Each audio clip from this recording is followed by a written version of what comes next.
Единството во армијата и единството во алијансата да го преточиме во единство меѓу граѓаните и да изградиме општество кое ќе се развива од сите аспекти и ќе се прилагодува на новите предизвици со една цел подобар, побезбеден и поквалитетен живот на сите граѓани, порача министерот за одбрана Владо Мисајловски на свеченоста што се одржува денеска во касарна Тилинден во Скопје по повод 5 годишнината од пристапувањето на Македонија во НАТО алијансата. Одиме во касарната во живо, таму е колешката Ивана Соколовича најдова, имаме во овие вести. Ивана, кои беа пораките? Така, Александар, во присуство на државниот и воен врв овде во касарната Илинден беше одбележана 5 годишнината од членството на Македонија во НАТО алијансата. Со своји говори овде и председателката Силјановска Давкова, министрот Мисајловски, првиот човек на генерал-штабот Лавчиски одадоа најпрво почит за онаа трагедија која што се случи во Кочани. Целиот фокус на денешното одбележување покрај она што е заложба на македонската армија и бенефитите кои што се добиени со членството во НАТО беа насочени во оваа насока, односно на одавање почит на жртвите, но посака и побрзо оздравување на оние кои што беа повредени во трагедијата. Првата председателката Гордана Силјановска Давкова кажа дека е горда на македонската армија и тоа што денеска македонската армија е она што е на врвот на своите задачи. Повика дека е горда на тоа што Македонија е дел од НАТО, но вели дека беше препознаено од НАТО алијансата македонската заложба да биде дел од големото семејство, меѓутоа и сите оние стратешки цели на државата, меѓу кои беше на врвот и членството во НАТО. Иако вели дека беа направени болни компромиси до полноправното членство во алијансата, денеска македонската армија може да се пофали со армија која што е модернизирана и која што работи на реформи за подобрување на истата. Да слушнем изјавата на председателката Гордана Силјановска Давкова. Македонското членство во НАТО беше препознаено како врвна стратешка цел заедно со членството во Европската Унија.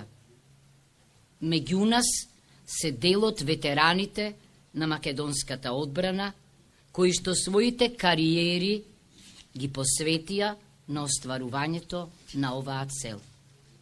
Но, факт е дека за остварување на оваа стратешка цел беа вложени огромни напори и направени големи жртви и болни компромиси, какви што не се барале од ниту една друга држава кандидат. Да, ова беше изјавата на председателката Силјановска Давкова, а почит за жртвите од Кочани изрази министрот Мисајловски и посочи дека силата на солидарност на НАТО алијансата беше покажана на дело. Бројни сојузнички држави ни излегоа во пресрети, дадоа се од себе да се помогне на Македонија во овие тешки моменти. Вели дека во секоја насока имаме поддршка од НАТО членките да ја модернизираме и да ја развиваме македонската армија. Да слушнеме неговата изјава. Од нашите 31 земја сојузник имаме голема поддршка во развојот на вооружените сили. Се развиваме заедно затоа што НАТО го означува токму тоа. Сите заедно со здружени сили кон силна и безбедна алијанса. Инвестираме во македонската одбрана. Ја модернизираме нашата армија со силно темпо. А заедно со нашите сојузници учествуваме во голем број вежбовни активности дома и во странство, со што ја заекнуваме и интероперативност, која е клучно особено при учество на мировните операции. Имаме многу што да научиме, но имаме и многу што да понудиме.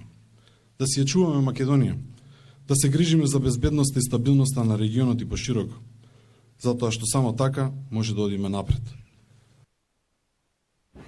Така. А пред бројните гости кои што беа присутни овде во касарната Илинден, првиот човек на генералштабот на армијата Сташко Лавчевски се заблагодари на сите сојузнички држави кои што беа овде со Македонија во, како што кажа, во овие трагични моменти. Се заблагодари и порача дека НАТО е успех за Македонија со членството во големата воена алијанса. Македонија станала синоним за стабилност во регионот и заедно рамо до рамо со останатите членки на НАТО е гарант за стабилноста и безбедноста не само во земјава, туку и во регионот и е подготвена да ги одбрани надворешните граници на сите земји членки на алијансата. Еве неговата изјава. Во најтешките моменти по трагедијата видовме како регионот и целиот континент се мобилизира во несебична поддршка. Видовме на дело што значи НАТО во неговата изворна форма, изразена преку директната поддршка што ја добивме од земјите членки. За сето ова уште еднаш им благодариме. Почитувани, пред 5 години исполнивме една од нашите најзначајни стратешки цели. Патот кој започна во 1992 година не беше воопшто лесен, но напротив, пат исполнет со многу предизвици. Патување кое на крајот заврши со успех и не направи уште посилни. Денес, нашата одлучност, напорната и посветената работа е лесно препознатлива. Да, ова беше изјавата на Лавчевски, а овде пред поставените војници и баталјоните ги беа поздравени од премиерот на државата Христијан Мицковски, првиот човек на Македонското собрание Гаши. На 30 на војници кои што во последните 2 години биле дел од мировните мисии како дел од НАТО, денеска им беа доделени НАТО медали за будност и им беше одадено признание за нивната заложба. На неколку точки овде во касарната Илинден во чест на одбележувањето на 5 годишнината од членството во НАТО беа извршени показни вежби со кои што уште еднаш беше потврдена големата подготвеност на македонската армија. Александар. Ивана, ти благодарам. Цела оваа атмосфера ќе ја видиме во прилогот кој што ќе оди во вестите во 16. Беше тоа Ивана Соколовиќ.